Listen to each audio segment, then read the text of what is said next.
And now, ladies and gentlemen, it is time to listen to the Honourable Minister himself, Shri Kiren Rijiju, the Honourable Minister of State, Ministry of Home Affairs, Government of India. Please put your hands together as I invite him now for the inaugural address. Respected my colleague in the Parliament and Chairman of the Parliamentary Standing Committee for Home Affairs, Mr. P. Bhattacharya Dada, ladies and gentlemen, I'm very happy that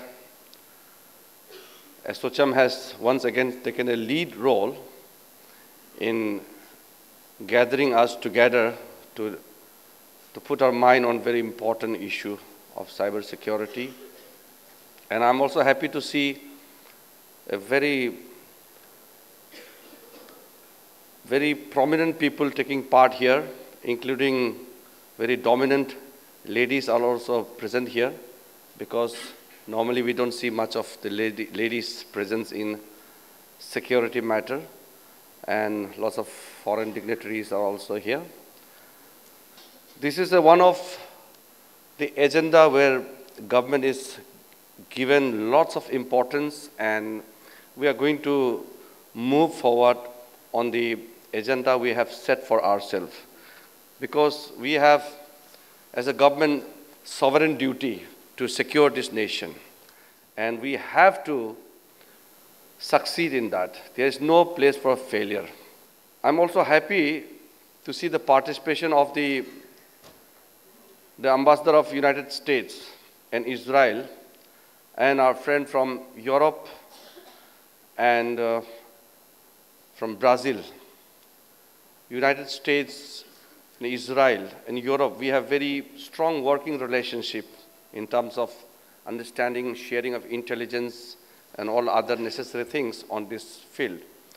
And Brazil also, we are looking forward to have more working relationship in terms of understanding the security challenges. So we are very pleased with the way India is transforming itself. And I can tell you that we are committed to fulfill the dreams.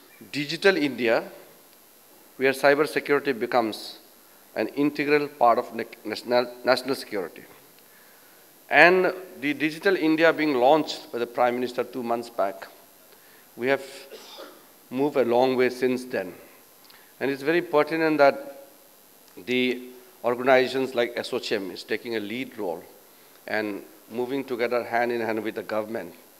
And the individuals, various entities are equally participating in the whole efforts. It has rightly been mentioned also with the previous speakers that it is not necessarily the challenges a country faces, but it's a global challenge. The infrastructure we create in India can definitely be used to attack somebody else. So it is a combined concern. It's no more individual. And we are not even talking about a threat from another nation. It is all about adverse individuals, along with various groups which are working against the interests of the society. So we have to really face it. And India, as a very important growing country, too, has witnessed a significant rise in internet activities in last 2 decades.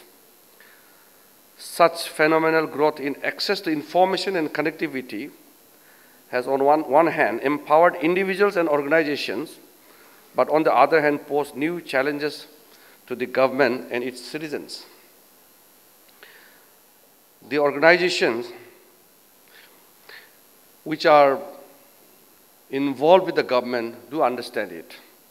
And we have to go beyond central government now. We are trying to secure the support of the state governments and various agencies at the grassroots level in whole efforts to tackle this problem. You know, I personally feel that after the invention of wheel, which really moved the world, which made the world much easier, the invention of internet has really connected the world. So personally, I feel that the invention of internet is the most important after the discovery of wheel. And we have to face the challenges since it has benefited us so much. You know, as it has been repeatedly mentioned and understood that the internet has revolutionized the way people communicate and access information. The convenience and the speed afforded by internet has closely integrated businesses and extended value chains across the geographies dispersed. It has also enabled an unprecedented exchange of ideas, information, and culture across the world. Its virtues notwithstanding, the rising penetration of internet has resulted in the propagation of risk and security threats. The Government of India understands the importance of the formulation of national strategy and development of protection framework to support such strategies, which is essential for reducing the risk of cybercrime. Legal and institutional support, as well as capacity building of law enforcement agencies, requires cooperation of all stakeholders. Development of legislative mechanisms and criminal law provisions to tackle the menace of cybercrime, as well as ensuring that concerned agencies have necessary training, tools, know-how to tackle the new age cybercrimes are also other areas that the government will focus on.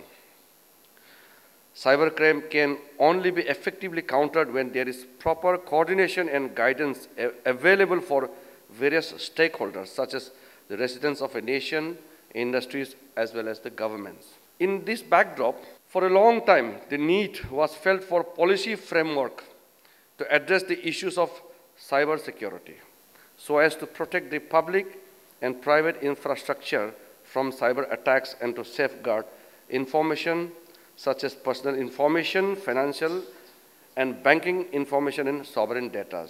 In fact, India had no security policy till 2013. Government of India launched this national cyber security policy 2 years back. Policy defines the cyberspace as a complex environment consisting of interactions between people, software services supported by worldwide distribution of information and communication technology. Vision of the policy is to build a secure and resilient cyberspace for citizens, business, and the government. The mission of the policy is to protect information and information infrastructure in cyberspace, build capabilities to prevent and respond to cyber threat, reduce vulnerabilities and minimize damage from cyber incidents through a combination of institutional structures, people, processes, technology, and cooperation. As I stated in the beginning that we are committed to it. As the policy framework is before us, we have envisaged our role and we will fulfill it. We must use the technology, but we must also prevent the misuse of the same technology. Digital India will definitely empower India and transform it into a modern, very progressive nation. At the same time, to provide India a secured environment where every individual must feel the sense of freedom. We are committed to the agendas we have set for ourselves, and we won't be achieving our target unless we get the cooperation. And on this regard, the SOCM has been playing a very, very critical role, and I have been honored to be always invited and to be part of the whole discussion process with SOCM and many more stakeholders. I'm also happy to see that some of our concerned officers are also participating here, from the state governments also, and the international representatives we have here, because it's a global effort. We must fight together. I think we must commit ourselves to make this world a better place, more peaceful and secured for every citizen. Thank you so much. I'd like to now invite Shri P. Bhattacharya, the Honourable Member of the Parliament and Chairman, Parliamentary Standing Committee on Home Affairs, also our very special guest of honour today, for his address. I am very grateful to this organization for providing me this opportunity to share my view on an important concept of the securing the digital India through the cyber network security. Digital India is an initiative of the Government of India to integrate the government departments and the people of India digitally. It aims at ensuring that the government services are made available to citizens in timely and assured manner electronically at the click of the mouse. The initiative also includes plans to connect rural areas with the high-speed internet networks. It is a concept where the high-speed digital highways unite the nation and where the governance would be open and transparent and where the technology will ensure that the government accountability is comprehensive and is integrity incorrectable. Moreover, Digital India will ensure the quality education, quality health care, and accessible to all, where the farmers are empowered with the real-time information. Digital India aims to transform the country into a digital empowered knowledge economy. This initiative is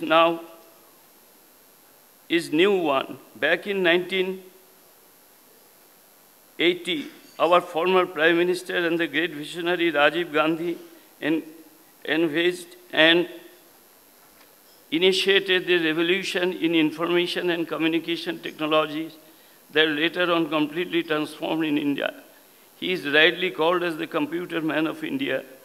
Congress carried forward his legacy and launched the National E-Governance Plan, NEGP, in 2006 with the aim of making all government services accessible to the common man in this locality through the common services delivery outlets and ensuring efficiency, transparency, and reliability of services affordable cost to realize the basic need of the common man.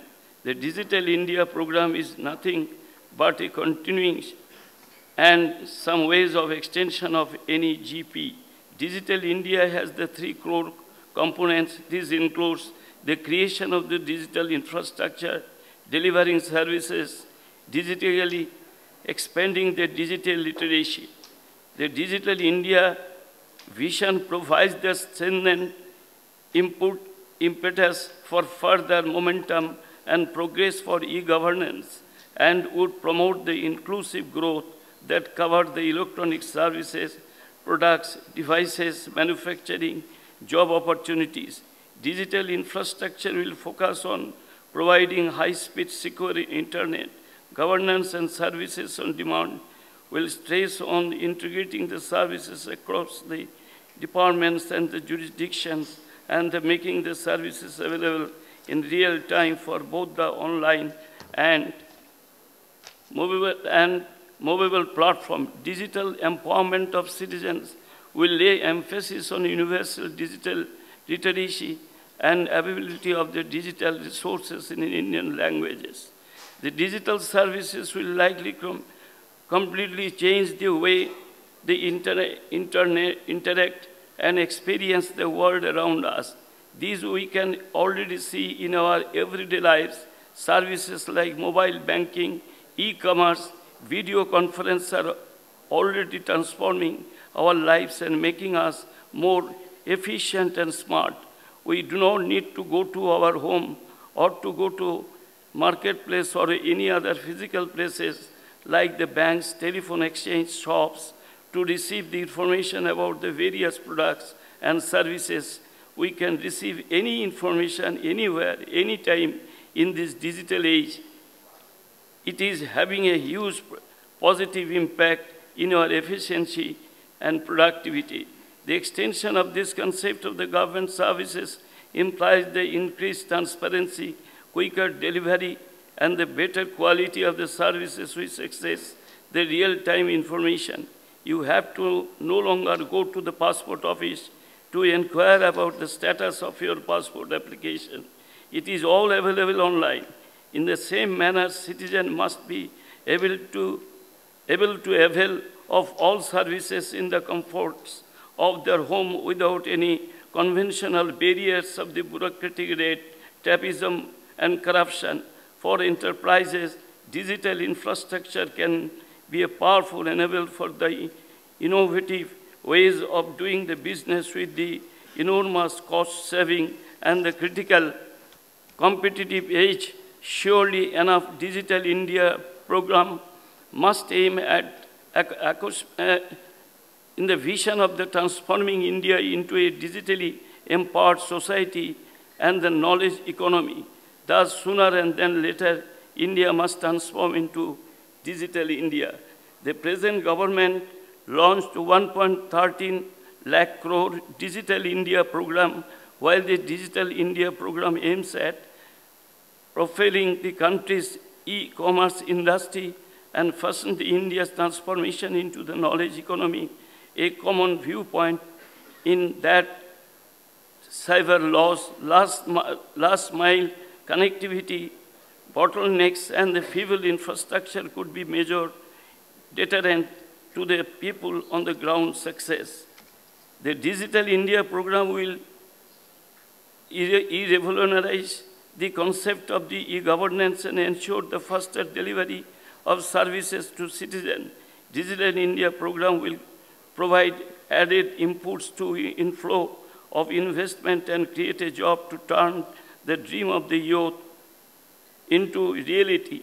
Many technology startups too hope the momentum on the Digital India front would serve as the catalyst for the center to launch more startup-friendly policies. Cyber security is a critical issue due to the increasing of the potential cyber attack and threat against the critical sector in the smart city. And so will it be for a Digital India endeavor. Compromises of the information network due to user of errors, equipment failure, and natural disaster can prove to be the in some cases shattering for the common man. Lastly, I would like to conclude my speech of saying, while the Digital India mission is necessary and relevant in the present age, it also has its own set challenges. Some of them are very specific to our country. India has not so strong regularization in the field of the information and network protection, the prevention of institution into the citizen privacy, data protection, etc. The project must also pay attention towards the proper e-waste management. Digital India cannot be successful till the mandatory e-governance services in India are introduced for each and every citizen. Digital India must deliver services digitally, and therefore digital literacy must be taken care of without creating digital divide between the urban India and the rural India. Thank you very much.